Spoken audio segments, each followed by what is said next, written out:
आपल्या परिसरातील घडामोडी पाहण्यासाठी पाहत रहा आमची मुंबई न्यूज। 3 वर्ष मी हातकणंगले तालुका प्रमुख म्हणून काम केलं आणि 5 वर्ष उपरीचा शहर प्रमुख म्हणून काम केलं। अंगावर प्रसंगी चाकूचे वार घेतलेले आहेत, पोलिसांचा लाठी खाल्लेली आहे। का मला वाटू नये की मी पक्षासाठी उभा राहायला पाहिजे।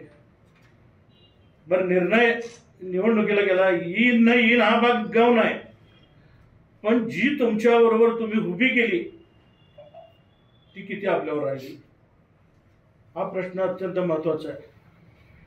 की आपल्यावर कोण किती राहिलं त्या हे सुद्धा महत्त्वाचं आहे।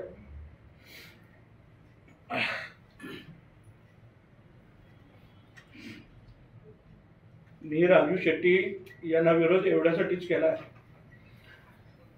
की 2014ला महायुतीतनं त्यांना निवडून दिलं, त्यानंतर विधानसभेच्या निवडणुकीत शिवसेना आणि बीजेपीची युती फिसकटली।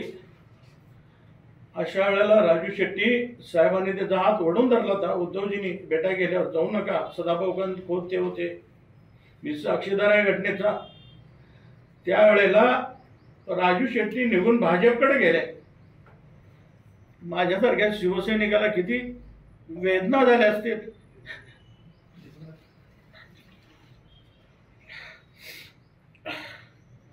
मी माझ्या परवाच्या स्टेटमेंटमध्ये एवढं देखील बोललो, उद्धवजी ठाकरे हे माझं दैवत आहे, अजूनही दैवत आहे। बाळासाहेब ठाकरेंच्या ज्वलंत हिंदुत्वाच्या मुशीत मी तयार झालेला कार्यकर्ता आहे। माझ्या मनात पाप अजिबात नव्हतं, कुंभारसाहेब पाप अजिबात नव्हतं, परंतु काही लोकांनी उद्धवजींचे कान भरलेले आहेत। जे शेजारची जे माझा जो विठ्ठल आहे त्याच्या शेजारचे जे बडवे आहेत आणि आपल्या जिल्ह्यातलेही काही लोकांनी त्याचे कान भरलेले आहेत की मुरली जाधव कदाचित बंड करण्याच्या तयारीत आहे। माझं शेवटचं वाक्य अजूनही बघा, त्यांना भेटून आल्यानंतर 8 दिवसानंतर मी माझी भूमिका जाहीर करेन। याचा अर्थ मी काय पक्ष सोडेन का हा होता, पण त्याचा विपर्यास्त करण्यात आला।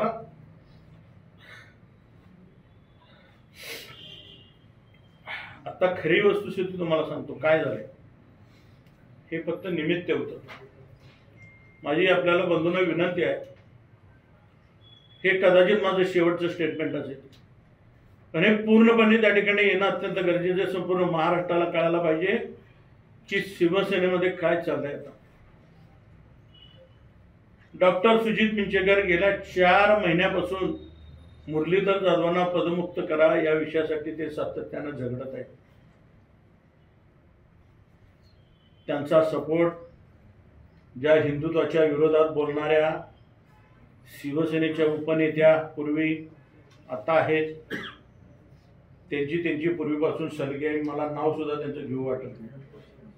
प्रवक्ते आहेत, चांगलं भाषण करतात, त्यांची आणि डॉक्टर सुजित मिंचेकरांची सलगी फार चांगली आहे।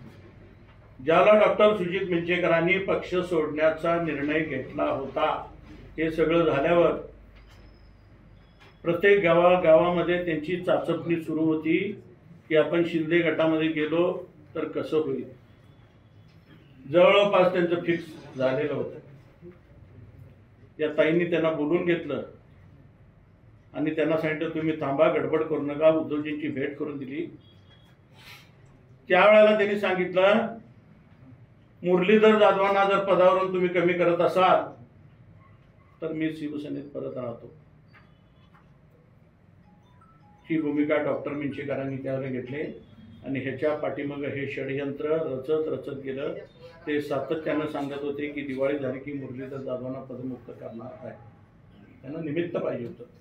परवाचं निमित्त काय फार मोठं नव्हतं। आमची मुंबई, आवाज महाराष्ट्राचा। आमची मुंबई न्यूजला लाईक करा, शेअर करा, कमेंट करा आणि सबस्क्राईब करा।